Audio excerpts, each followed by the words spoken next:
Dollar ছাপায় কে আর কেন জানতে হলে সাথে থাকুন ব্রেইনস্টর্ম বাংলা। একটি কাগজের নোট কিভাবে পুরো পৃথিবীর অর্থনীতি নিয়ন্ত্রণ করে ভেবে দেখেছেন? প্রতিটি দেশের টাকার পেছনে থাকে একটি কেন্দ্রীয় ব্যাংক। যুক্তরাষ্ট্রে এই দায়িত্ব পালন করে ফেডারেল রিজার্ভ। প্রয়োজন অনুযায়ী কেন্দ্রীয় ব্যাংক নতুন টাকা ছাপায় বা সরবরাহ কমায়। বাজারে টাকার প্রবাহ বাড়লে ধীরে ধীরে পণ্যের দাম বাড়তে শুরু করে। এটিই মুদ্রাস্ফীতি, যেখানে একই টাকায় কম জিনিস কেনা যায়। আগে 50 টাকায় যে বাজার হতো এখন লাগে 100 টাকা। কিন্তু বেশি টাকা ছাপালে দাম বাড়ে কেন?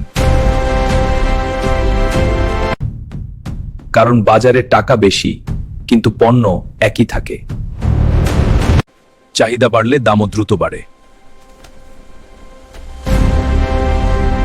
তখন সুদের হার বাড়িয়ে কেন্দ্রীয় ব্যাংক খরচ কমানোর চেষ্টা করে। সুদের হার বাড়লে ঋণ কমে, বাজারে টাকার প্রবাহ কমে যায়।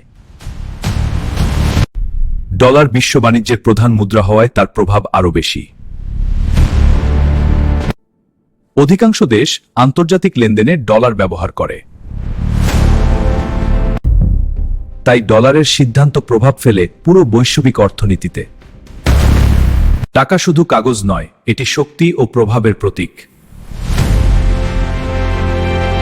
ভিডিওটি ভালো লাগলে লাইক, কমেন্ট এবং শেয়ার করতে ভুলবেন না। ফলো এবং সাবস্ক্রাইব করে ব্রেইনস্টর্ম বাংলার সাথে থাকুন।